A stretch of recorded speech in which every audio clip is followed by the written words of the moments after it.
Flights aren't the reason you don't have your dream physique. Not knowing the basics and nailing them consistently is. Now, if you have them dialed in, this video is going to show you exactly how to stay on track while navigating flights.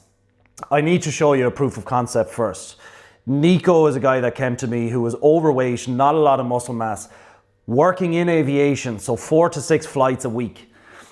We dropped 17 kilos of body fat and greatly improved his muscle mass while having a newborn at home and having 4 to 6 flights a week. So I know you're probably thinking, no, I just have too many flights. There's no way I can get my dream physique.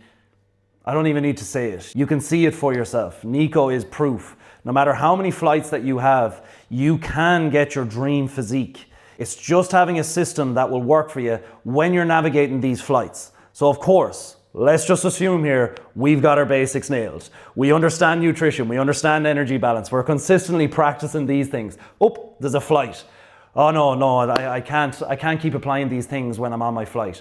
That's just going to derail everything. Bullshit. You can see from Nico, you can get your dream physique no matter how many flights that you have.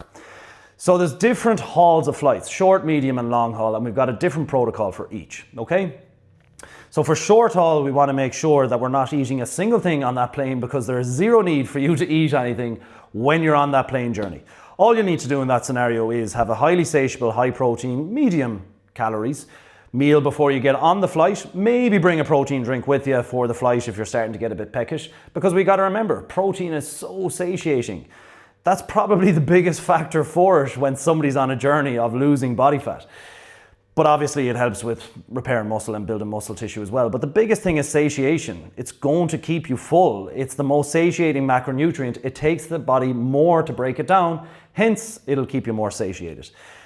Medium haul, which is 3 to 6 hours, it's nearly the same protocol also. And to be honest with you, nearly every flight you're able to bring your own food with you as well. So if you wanted to bring a pre-prepped meal with you, or grab one of them meal prep meals that are like high in protein, low in calories, or bring 1 or 2 protein snacks with you, all good. Our goal is to not touch airplane food as much as possible. Why? It's full of shit.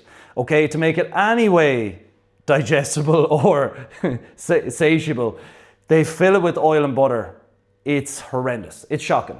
Now, if you're in first class or in business class, you have more choice. And a lot of the time you're able to get grilled options as well. So tap into that for sure if needs be. A lot of my guys are working in C-level of corporations and that. So I understand that, you have a lot more choice when it comes to first class and business class. So tap into that if you're on medium to long haul.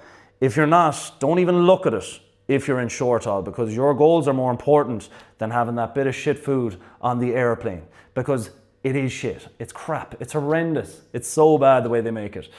Now, if we're on long haul, of course, this one will be a little bit trickier to navigate, but totally viable, okay? So again, when you can put it into your own control and bring a prep meal with you, take that option every single time. If we're able to take ownership and control of our nutrition at any scenario, not just when we're flying on an airplane. If we're going to a baseball game and it's 6-7 hours long, oh no, I only had hot dogs here, and beer, and that was it. Bollocks. You just have to lose that mentality when your goals are bigger than feeling like shit and staying the way that you are. Don't do it to yourself. Hold yourself at a high standard. So if you're on them long haul flights, again, before you go, highly satiable, high protein meal before you go, have 1 or 2 protein snacks with you. And if you need to, try and go for the grilled options when you're on the flight. If you don't, if you're on economy and it's a long haul flight, just be smart about your choices. Because they give you a tray with maybe 11 different things on it, eat 6 or 7. Be smart about it, okay? You have a good understanding of nutrition at this point. You'll know how to be able to fit them in. We will need to overestimate a little bit because it is crap that they put into them.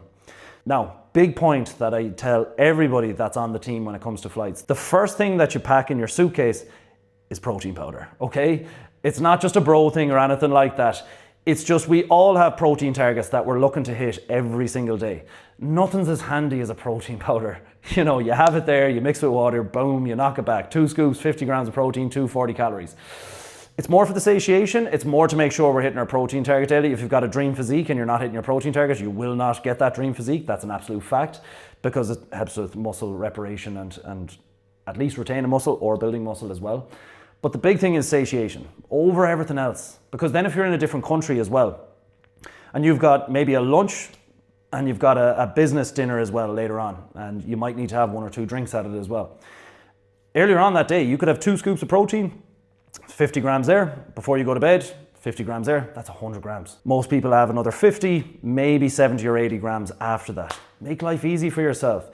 But we're specifically thinking on flights today, okay? So when it comes to the flights, just have that with you. It's so easy. And then there's also the protein drinks as well that are high protein, low calories. Protein bars, they're pretty shit, but if they digest pretty okay for you, they can be handy in them scenarios as well.